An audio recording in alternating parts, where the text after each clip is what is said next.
was nice, the party was jumping. Hey, yippee-yi-yo, and everybody having a ball. Ho, yippee-yi-yo, until the fellas start the name calling. Yippee-yi-yo, and the girls respond to the call. I heard a woman shout out, who let the dogs out? Who let the dogs out?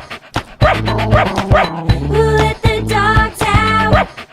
Who let the dogs out? Good morning, everyone, and welcome to Chaos. I am your host, a very sleepy host, a very tired host, May. Monty is with me as well, but right now he is in his crate. He just had his breakfast. Right now, the podcast is going to be more up to date than my poor blog. Whew. But that's a good thing because, plans, they don't always go as planned. This is a super interactive group, which is really, really cool. So it means by the time I'm ready to do my blog, I'm like, I'm tired. So I'm like several entries behind on the blog. So since the podcast actually is only every few days, it's going to be more up to date, and I have to catch up on the blog sometime soon. Because I'm going to be like, well, wait, where did my entries go? Luckily, I do write them down. I just have to organize them and then get them posted. But that's the thing. Anywho, so let's talk about Mr. Monty and I, the M&M team here at Leader Dogs. First off, I definitely want to say that the very first thing I'm going to bring up in this episode is pretty controversial.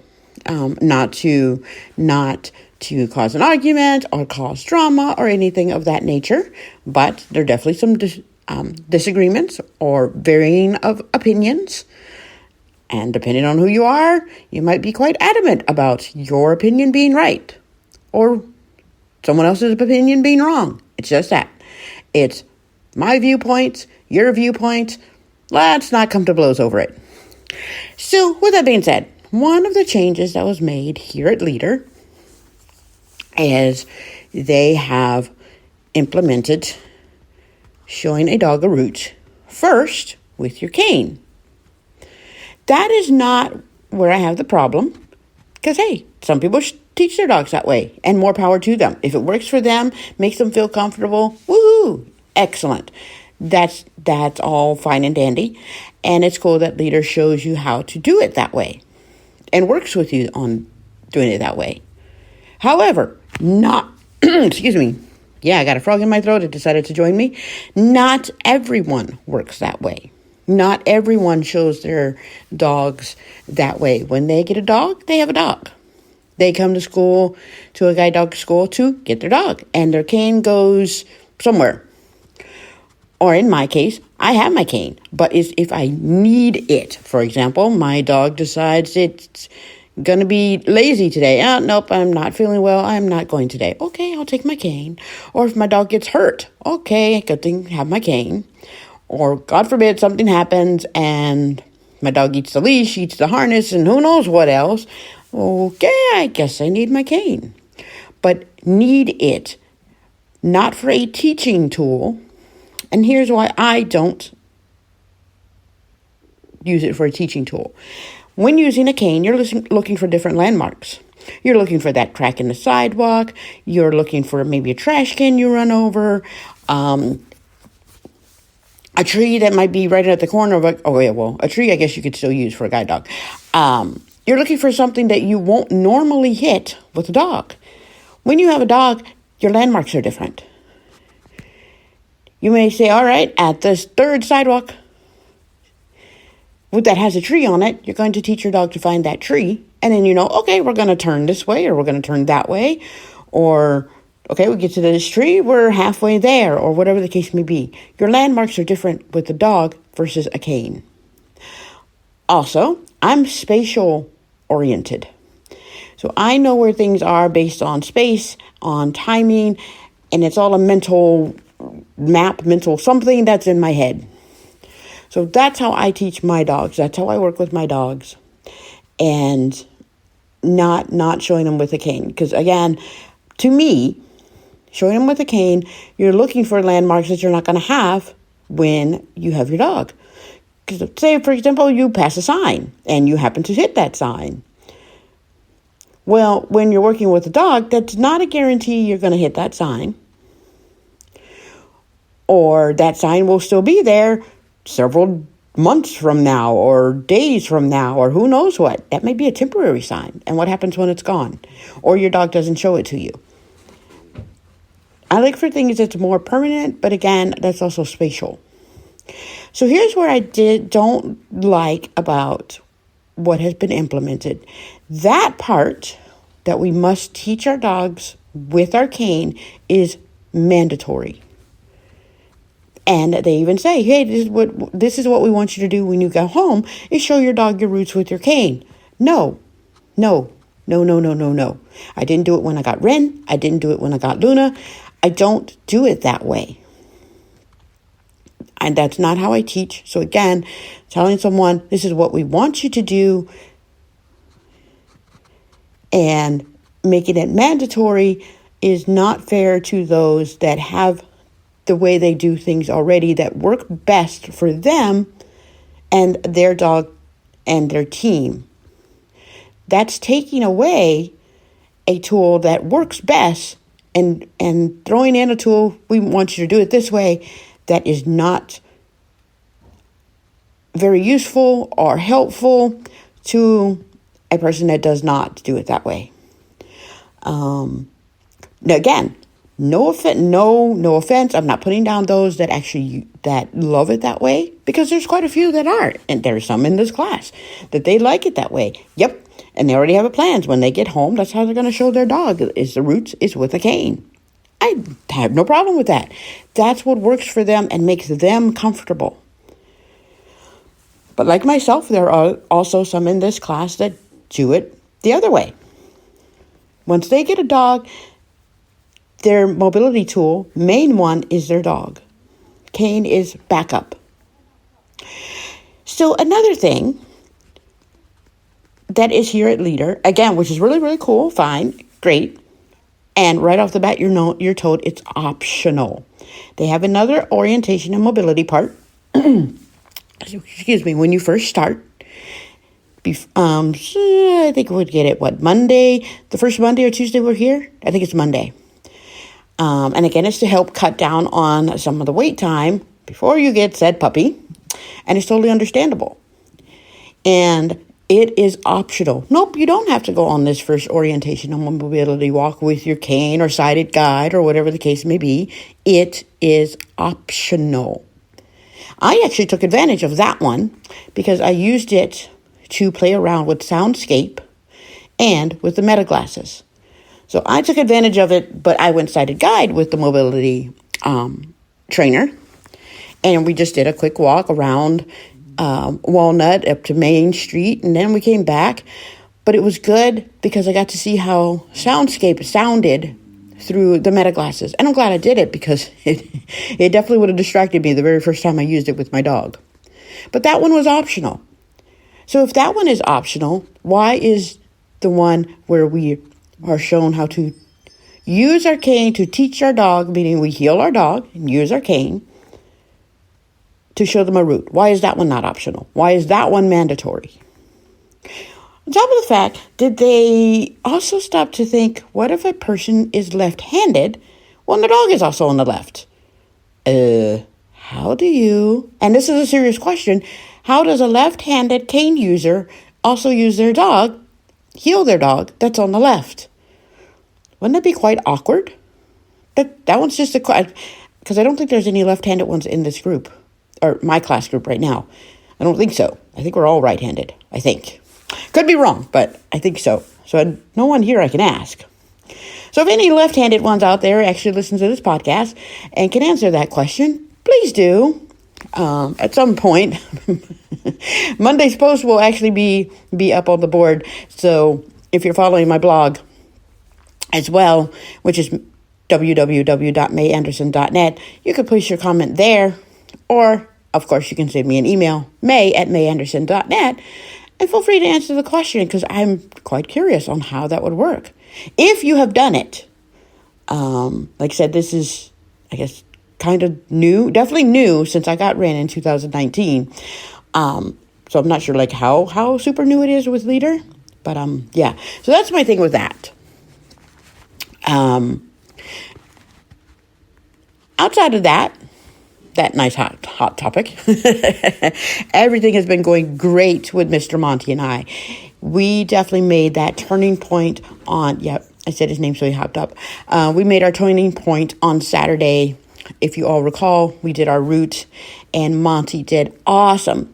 I believe that was our turning point. Ever since then, he's been doing great. I was quite afraid that come Monday, he was going to be like, okay, I did good on Saturday. We had a day off. Now I'm going to pull your arm off and pull you down the hill or who knows what. He did not. We did our first solo route, the walnut one, just the basic walnut route, all on our own. And where the instructors are spaced along the route to make sure everybody's okay and no one gets lost or turns the wrong direction, which I probably would have done. And it went great. Monty did a very awesome job. Right at the end, I learned, because he just wanted to keep on going. When we're supposed to be going back to the training center, he's like, nah, we're just going to keep on walking. Well, I learned he spotted Stephanie. So my luck or bad luck, but either way, it was amusing. When I heard, I'm like, no, Monty, we're going back to the training center now. Well, I learned that at the end of the route where we're supposed to turn left to go back to the training center, Stephanie was hiding in a bush, literally hiding in a bush. And Monty spotted her. And that's where he was going. He was trying to get me to Stephanie. I won, of course. But that one was quite amusing. And then we have done sidewalkless travel twice, and he does a really, really good job there. He shows me he can be very assertive.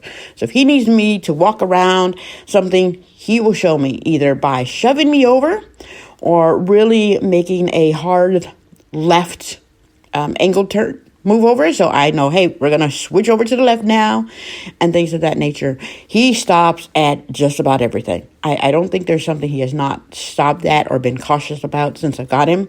That's including twigs, just a little hole in the ground, definitely potholes, manhole covers, anything of that nature.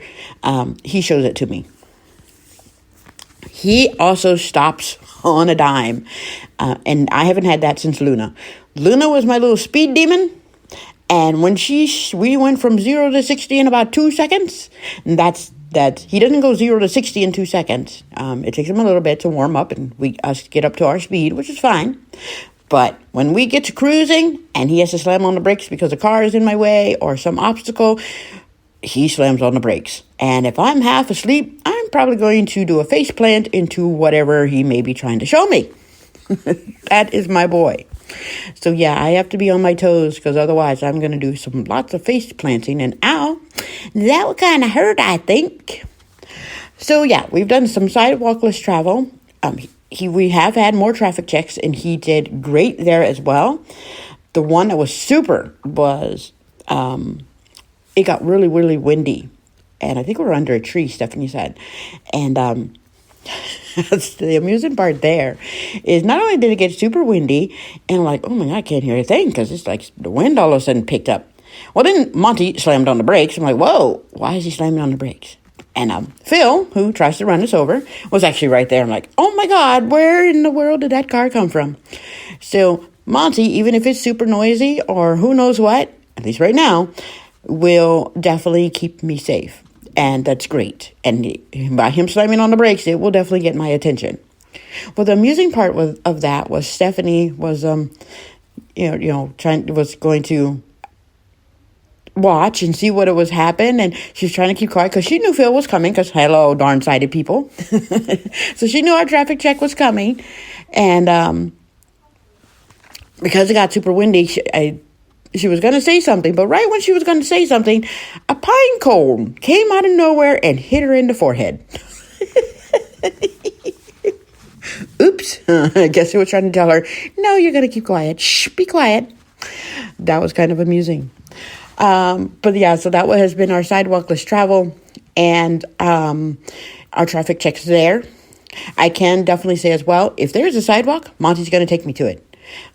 Because during the sidewalkless travel, we also switched over and did sidewalks. So we started off as sidewalkless, switched over to doing the sidewalk, and then coming back to the bus, we went back to sidewalkless. Well, going back to sidewalkless, the sidewalk's also right there. And Monty was like, hello, stupid. There's a sidewalk right here. Why do you want to walk in the street? Yeah. He's a very expressive boy. His face definitely gives him away what he's thinking and things of that nature. So walking with him is quite amusing, especially if I have a sighted person with me that can tell me what he's looking like and his thought processes as we're going along.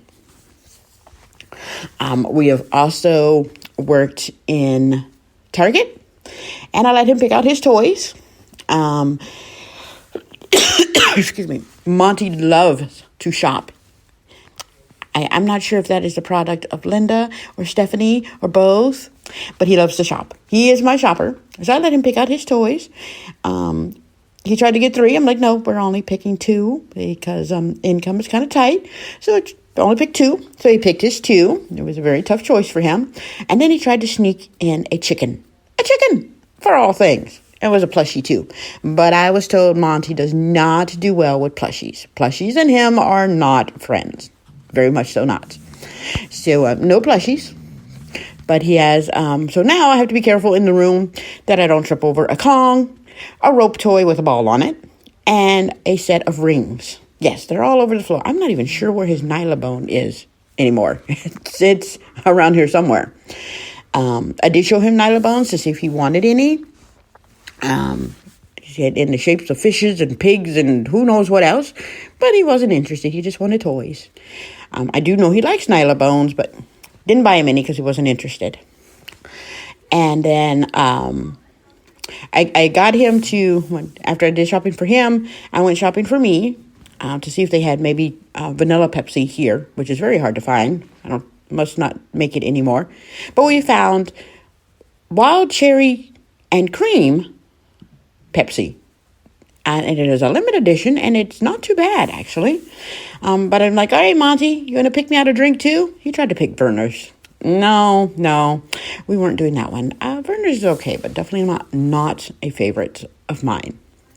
So, yes, he likes to shop, and he does very well in stores, getting around displays. I just got to watch that bushy tail of his. Woo, yeah, it could probably knock over a display or two. But he is a very good shopper. He does awesome with following. Once he got it wrong, because he did pass Stephanie the first time, and said, nope, when our person stops, you stop. Showed it to him one time. He corrected himself the next time and did a really good job. He even had someone try to distract him and say, we want to pet the puppy. No, wasn't happening. Monty wasn't having any of that. He looked and he looked at me, and we just kept on going, which is what I like. And let's see, then we had our, give me a moment. Okay, so then last night we had our nighttime route.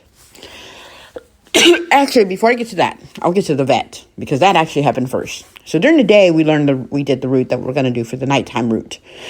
So nothing big and special there. But I'm going to get to the vet.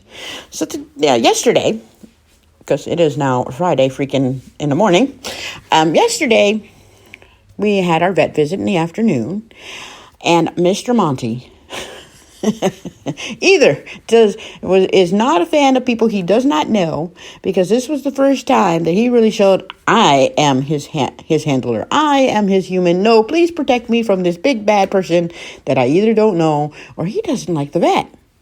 Because we walked in there and I sat down and I showed him to the little table he needed to stand on. He stood on it, turned around, got off the table, and hopped in my lap. Hi, yeah. You are not a lap dog. You're pretty big to be a lap dog. You're slender and all that, but you're a big boy. Got him off my lap and tried to get him on the table again, and she got to check him a little bit. And then he said enough of that, and he hid under the chair.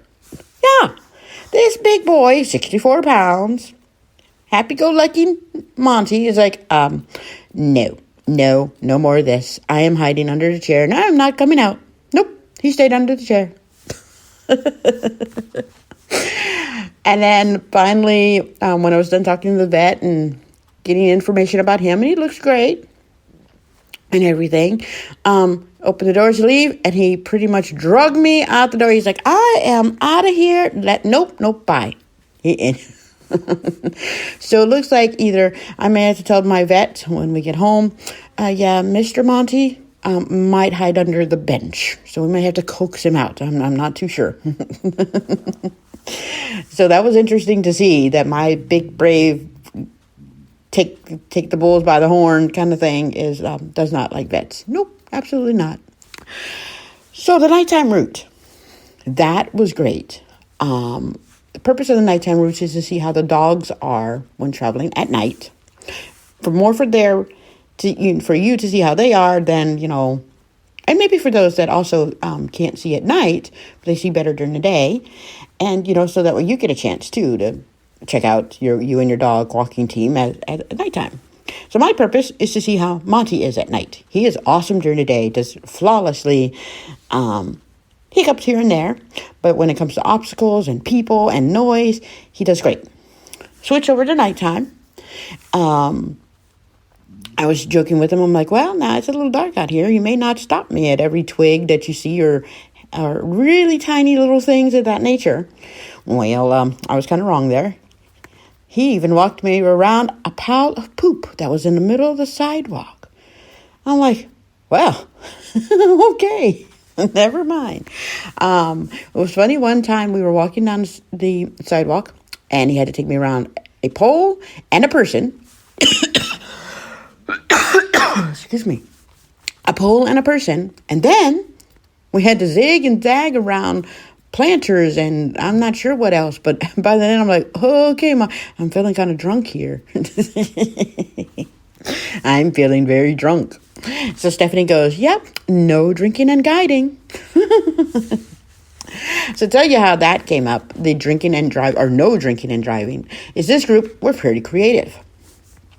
And I have my Leader Dog shirt, which is a very popular shirt here at Leader that says, I drive a stick. And I have at least 3 of those shirts. And we're talking, I was like, hey, we have a shirt that says, I drive a stick. Leader now needs a shirt that says, I drive a dog. And that led to no drinking and guiding. Oh, Kale. Yep, no drinking and guiding. And then that led to some other cool shirt ideas. Another one we talked about was a calendar that Leader should do of all the graduating teams for the year or the month. So since Leader's year starts in July, the graduating team should cover that month for the month of July. And then the August team, which is our team, covers our puppies cover that day. And then whenever there's not a class or not enough dogs for the whole month, of course, throw in the puppies or the moms, the breeding hosts, and all of those things. So have a puppy calendar. And so that was another cool idea that came out of this class here. So we'll see what happens. But that has been us. Our group has been really, really fun and awesome. And like I said, it's why now the podcast is more up to date than the blog. I really need to fix that because I am now 4 entries behind on the blog. I have to organize the ones for Monday, Tuesday, Wednesday, and Thursday, which I have done in this blog entry. In this podcast. So yeah, this podcast has covered from Monday to Thursday night. I am most likely going to do one on Sunday, or if not Saturday night, because we have the puppy raiser lecture tonight, or meeting, or whatever you want to call it, and then puppy raiser day is on Saturday.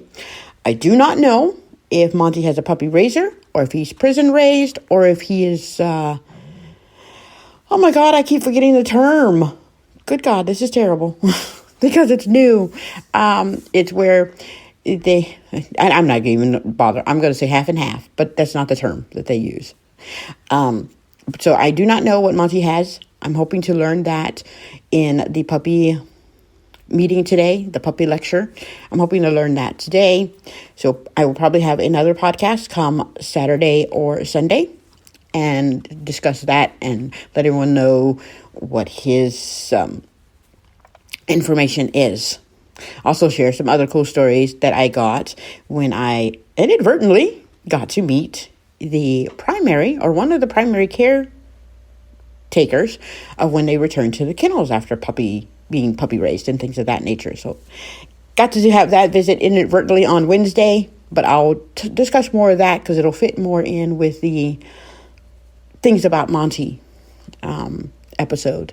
So that is that. I am going to get us ready for breakfast now, and I hope everyone has enjoyed the podcast. I know definitely some people have commented on the audio clips, the audio described clips that I've put in some of the episodes, that they loved those. So if I can definitely do more, I think I do have a new video, so I may include that the next episode, because I need to pull it off of my phone and then get the description of it.